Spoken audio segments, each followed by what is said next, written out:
Bonjour et bienvenue dans cette nouvelle session. Donc là, je vais vous parler de Presentation as Code.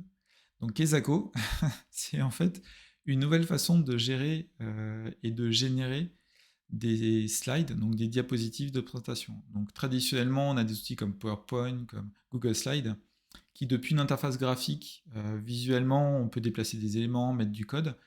Là, on applique en fait toutes les bonnes pratiques de la gestion applicative depuis du code, mais sur la présentation. Donc en fait, ce qui se passe, c'est qu'on va avoir du code qui est écrit sous le format Markdown. Enfin, il n'y a pas que ça, mais bon, c'est ce qui est pas mal utilisé sur ce cas-là. Donc le Markdown, en fait, c'est un standard, un format qui est utilisé énormément dans la documentation logicielle, en particulier open source. Et c'est une manière d'écrire simplement du texte avec quelques balises de formatage pour avoir des éléments graphiques. Et là, par exemple, on a le premier titre, le deuxième titre, et on peut mettre en gras, en score, en italique, mais ça c'est vraiment c'est une goutte d'eau dans l'océan de ce qu'on peut faire avec du Markdown. Mais ça c'est très intéressant parce qu'on va appliquer cette même pratique, cette même bonne pratique d'utiliser du Markdown, mais pour générer des slides. Donc en fait ce qui se passe c'est que on part de fichiers texte avec ce format et on va générer de l'HTML. Donc l'HTML c'est ce qui va être lu par les navigateurs internet. Et là, du coup, on a la belle présentation qui s'affiche bien dans un navigateur et qui a été générée depuis du fichier texte. Et on peut même également utiliser les mêmes logiciels pour créer du PDF derrière. Donc comment ça se passe? Bon, pour le faire, il faut idéalement avoir une manière de stocker et de mettre à disposition du contenu HTML. Donc là, moi, c'est un exemple. Hein. Si vous voulez tester, vous pouvez par exemple utiliser GitHub Pages ou GitLab Pages. Donc c'est ce que je vais utiliser dans mes exemples. Après, voilà, ça marche pour n'importe serveur qui est capable de délivrer du contenu HTML, mais c'est souvent ce qui est utilisé. Donc ensuite, il faut des outils. Donc les deux, moi, qui ressortent un peu du lot, c'est MARP et Slidev. Donc les deux sont open source. Les deux fonctionnent à partir du Markdown. On peut utiliser autre chose comme du latex, mais voilà, ce qui est pas mal utilisé dans les exemples aussi, c'est du Markdown, et moi c'est ce que j'utilise. C'est le plus commun, le plus pratique. Parce que c'est de l'anglais, c'est juste avec des petites... Enfin, de l'anglais, c'est du texte, suivant la langue dans laquelle vous êtes, et on met juste des petites balises.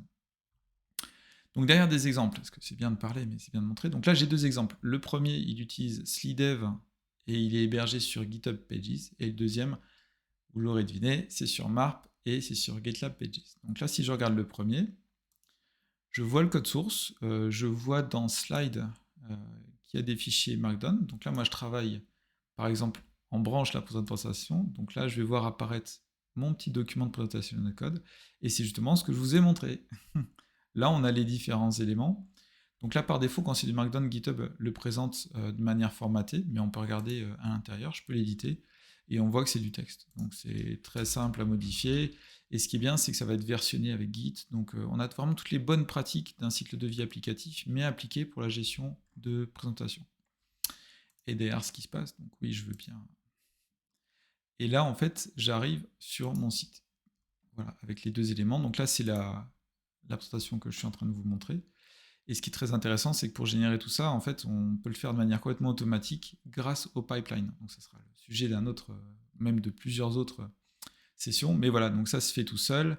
Là, si vous êtes curieux, vous regardez GitHub Workflows et on a un petit fichier YAML. Donc là, je dois perdre les noms techniciens, mais rassurez-vous, ça va aller vite. C'est juste pour dire, voilà, en quelques lignes, en fait, on arrive rapidement à le faire. Donc on utilise, c'est un outil qui se base sur un paquet NPM. On l'installe, on le lance avec la ligne de commande, donc c'est le même qu'on peut lancer en local pour faire une prévisualisation avant de faire un commit. Donc là, globalement, on build du HTML, donc on va le mettre dans le répertoire underscore site, et là, on va le publier avec l'action GitHub Pages. Voilà, c'est aussi simple que ça. Et ce qui est top après, c'est qu'on n'a pas besoin de s'en soucier. C'est que on va là, on édite, on change, et automatiquement, en fait, le site va être mis à jour.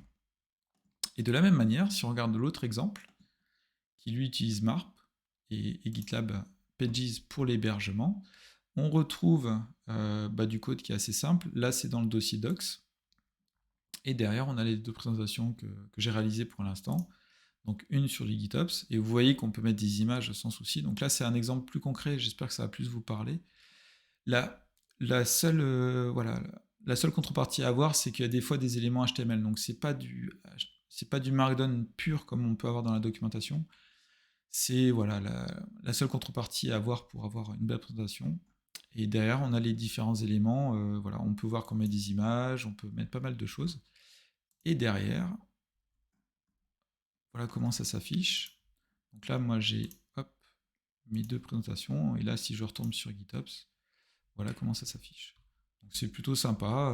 Voilà. Bon, après, on peut certainement pas aller aussi loin que du PowerPoint, mais par contre, la courbe d'apprentissage est beaucoup plus simple. Et puis, ça permet de copier-coller. Enfin, ça permet potentiellement d'amener le même gabarit pour toutes les personnes dans une organisation. Donc, très intéressant. Et là, de la même manière, le pipeline, en fait, il déploie automatiquement. Donc là, c'est sur GitLab, donc c'est un fichier gitlab.ci, mais de la même façon, on utilise npm pour installer et pour exécuter et pour publier. Et ce qui est bien, c'est que ça se fait de manière automatique. C'est vraiment la belle chose. Là, je vais sur pipeline. Et là, je vais voir tous les pipelines et vous voyez, bah, il n'y a rien de manuel, tout a été fait automatiquement. Voilà tout ce que j'avais à dire. Je mettrai le lien du dépôt en commentaire. Et puis, voilà. N'hésitez pas, pareil, à mettre des commentaires et à dire ce que vous en pensez. Merci.